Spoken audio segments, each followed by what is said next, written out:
विद्यार्थियों, आइए पढ़ते हैं उत्तर प्रदेश माध्यमिक शिक्षा परिषद प्रयागराज के कक्षा 10 के संस्कृत विषय के अंतर्गत पद्य खंड में वृक्षाणाम चेतनत्वम इस शीर्षक पाठ का आज का अवतरण।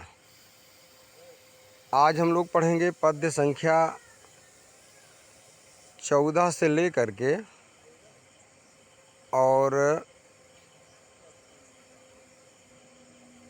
16 तक।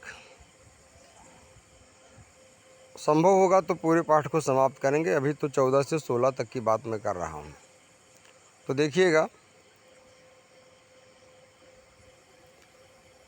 वक्त्रेण उत्पल नालेन यथोर्ध्वं जलम आददेत तथा पवन संयुक्तः पादैः पिबति पादपः सुख दुःखयोश्च गृह्णात् छिन्नस्य च विरोहणात् जीवं पश्यामि वृक्षाणाम् अचैतन्यं न विद्यते तेन जलम आदत्तं जरयत्यग्निमारुतौ आहार परिणामाच्च स्नेहो वृद्धिश्च जायते एतेषां सर्ववृक्षाणां छेदनं नैव कारयेत चतुर्मासे विशेषेण विना यज्ञादि कारणम् एकेनापि सुवृक्षेण पुष्पितेन सुगंधिना वासितं वै वनं सर्वं सुपुत्रेण कुलं यथा। अब इनके शब्दार्थ समझिए। वक्त्रेण मुख से, उत्पल नालेन कमल के डंठल से, यथा जिस प्रकार, ऊर्ध्वम ऊपर को, जलम जल, आददेत खींचा जा सकता है, तथा ठीक उसी प्रकार पवन संयुक्ता वायु से युक्त जल को पादैः अपनी जड़ों से पिबति पीते हैं, यानी कि पीता है, पादपः वृक्ष। अब अगले श्लोक के शब्दार्थ देखिएगा। सुख दुःखयोश्च, सुख और दुख के, गृह्णात् ग्रहण किए जाने के कारण, छिन्न से कटे हुए भाग के, च और, विरोहणात् पुनः उत्पन्न होने के कारण, जीवं पश्यामि जीवन देखता हूँ, वृक्षाणाम वृक्षों में, अचैतन्यम अचेतना न विद्यते नहीं होती है, अर्थात निर्जीव होने का भाव नहीं होता है।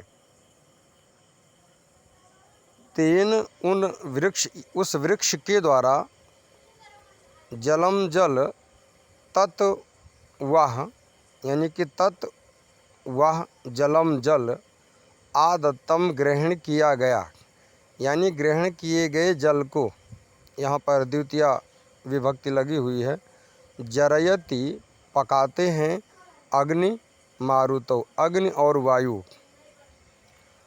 आहार परिणामात् आहार के पाचन के कारण, च और, स्नेहः हरियाली, वृद्धि वृद्धि, च और, जायते होती है। आइए इतने का हम अनुवाद समझते हैं। प्रस्तुत पद्यांश में भारद्वाज के पूछे गए प्रश्नों के उत्तर के क्रम में भृगु ऋषि वृक्षों के जल ग्रहण प्रक्रिया को बताते हुए कह रहे हैं, जिस प्रकार कमल के डंठल से जल को ऊपर खींचकर मुख में ग्रहण किया जा सकता है, अर्थात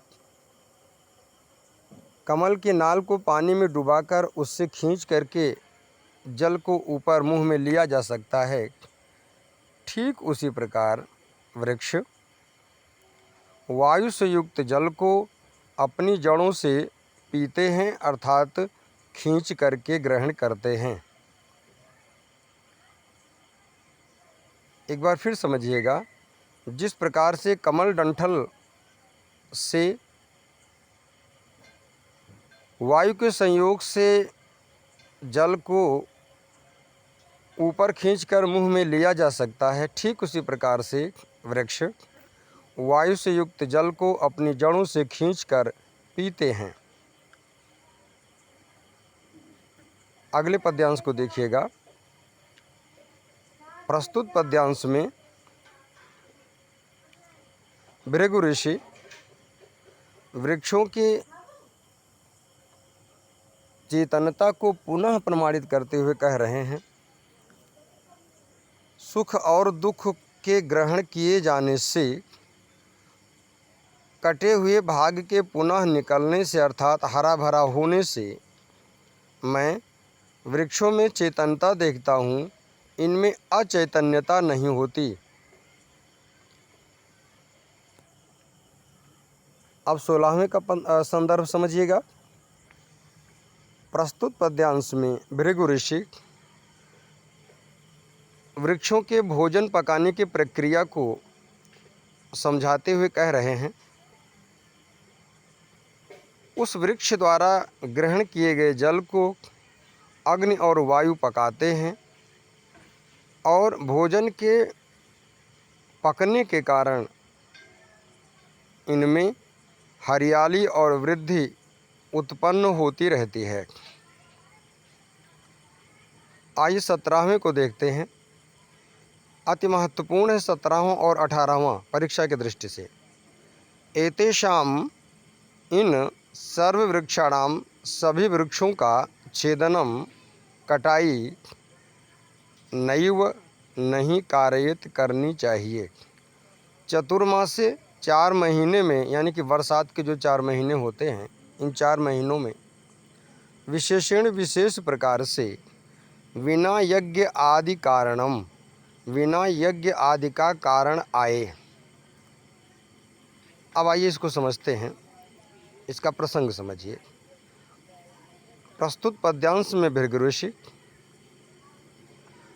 वृक्षों के काटने को अनुचित बताते हुए कह रहे हैं कि यदि यज्ञ इत्यादि में आवश्यकता न पड़े तो किसी भी वृक्ष को काटना नहीं चाहिए। वह कहते हैं, इन सभी वृक्षों की कटाई नहीं करनी चाहिए। विशेष प्रकार से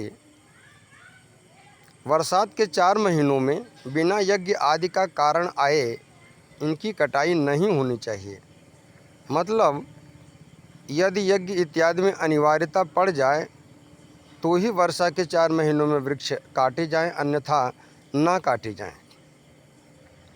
अब यज्ञ के लिए क्यों स्वीकार किया गया है, तो इसके बारे में केवल ये बताएंगे कि हमारे यज्ञ इत्यादि जो भी वैदिक बहुमूल्य कार्य रहे हैं, उनसे हमारे पर्यावरण की कितनी रक्षा होती है, यह किसी से छिपा हुआ नहीं है। इसीलिए यज्ञ इत्यादि आने पर इनको काटने की भी स्वीकृति दी गई है। आइए अगला समझते हैं। एकेनापि, एक भी सुवृक्षेण उत्तम वृक्ष से पुष्पितेन पुष्पित सुगंधिना सुगंधित, तृतीया में बात की जा रही है, तृतीया विभक्ति में बात हो रही है, करण कारक लगाया गया, समझिएगा। वासितम सुगंधित रहता है, वही निश्चित रूप में वनम वन सर्वम संपूर्ण सुपुत्रेण, एक श्रेष्ठ पुत्र से कुलम वंश यथा, जिस प्रकार। अब समझिएगा इसका प्रसंग। प्रस्तुत अवतरण में वृक्ष को श्रेष्ठ पुत्र के समान बताते हुए भृगु ऋषि भरद्वाज मुनि से कह रहे हैं, एक भी पुष्पित और सुगंधित श्रेष्ठ वृक्ष से निश्चित रूप में पूरा जंगल उसी प्रकार से सुगंधित रहता है जिस प्रकार से एक श्रेष्ठ पुत्र से संपूर्ण वंश सुशोभित होता है। एक बार फिर समझिएगा, एक भी पुष्पित और सुगंधित श्रेष्ठ वृक्ष से पूरा जंगल उसी प्रकार से सुगंधित रहता है जिस प्रकार से एक ही श्रेष्ठ पुत्र से संपूर्ण वंश सुशोभित होता है। तो विद्यार्थियों, अब इसका व्याकरण का तत्व तो समझिएगा। जहाँ से हमने शुरू किया था वहीं से इसको देखते हैं। वक्त्रेण धन उत्पल नालेन, ध्यान दीजिएगा, दोनों पदों में तृतीया विभक्ति लगी हुई है और गुण संधि की गई है। सूत्र आपको पता है, आद गुणा। यथा धन ऊर्ध्वम, यहाँ पर भी गुण संधि है। जलम धन आददेत, केवल पदों को जोड़ा गया है, कोई संधि नहीं है। पवन संयुक्ता, यहाँ पर तत्पुरुष समास का योग किया गया है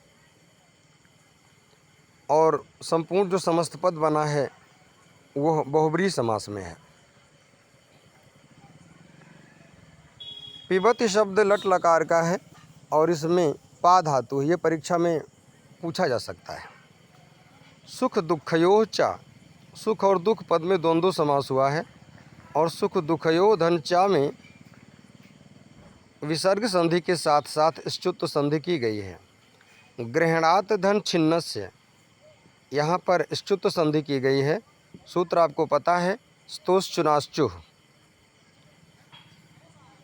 वृक्षाणाम धन अचैतन्यम, यहाँ पर केवल पदों को जोड़ा गया है। पश्याम शब्द को ध्यान से देखिएगा, इसमें पुरुष पूछा जा सकता है, पुरुष वचन पूछा जा सकता है। तो ये लट लकार का उत्तम पुरुष का एक वचन का पद है, दिमाग में रखिएगा, पूछा जा सकता है। तत् धन जलम, इसमें जस्तो संधि की गई है। झलाम जशो अंत्य सूत्र लगा हुआ है। जलम धन आदत्तम, केवल शब्द को जोड़ा गया है। जरयति धन अग्नि, यहाँ ध्यान से समझिएगा, यड़ संधि की गई है। सूत्र लगा है इको एड़ची। मारुतो पद में द्विवचन का प्रयोग किया गया है, प्रथमा द्विवचन का प्रयोग है।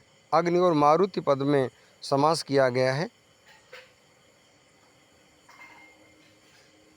और यहाँ पर द्वंद्व समास हुआ है। आहार परिणामात धन च, यहाँ पर भी स्तुत संधि है और सूत्र आपने देखा है वही, स्तोश्चुनाश्चुः।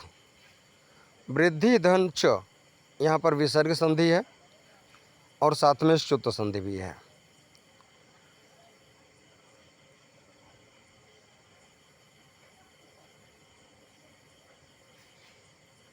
और ये जो 17वां, इसमें कोई विशेष व्याकरण का तत्व नहीं मिल रहा है, कोई विच्छेद इत्यादि नहीं है।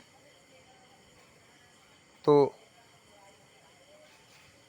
सर्व वृक्ष की बात करें तो यहाँ पर कर्मधारय समास लगा हुआ है।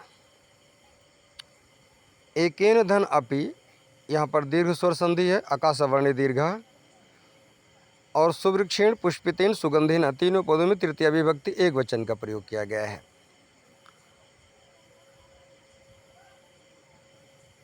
कुलम यथा, यहाँ यथा जो पद लगा हुआ है ये उपमा अलंकार का सूचक है। ये आपसे पूछा नहीं जाएगा, लेकिन मन में आया तो हम चर्चा कर दिए। तो आज यहीं तक, शुभम भूयात। हाँ, एक निवेदन है कि जो अतिरिक्त विद्यालयों में पढ़ने वाले विद्यार्थी हैं, संस्कृत पढ़ने में उनकी मदद करें और वीडियो उन तक भेजें। सभी शब्दों के शब्दार्थ जरूर नोट करें और जो खास तौर से व्याकरण की टिप्पणी होती है उसे नोट करके आगे बढ़ेंगे तो आप 100 में 100 करके आएंगे। चलिए आज यहीं तक, शुभम भूयात।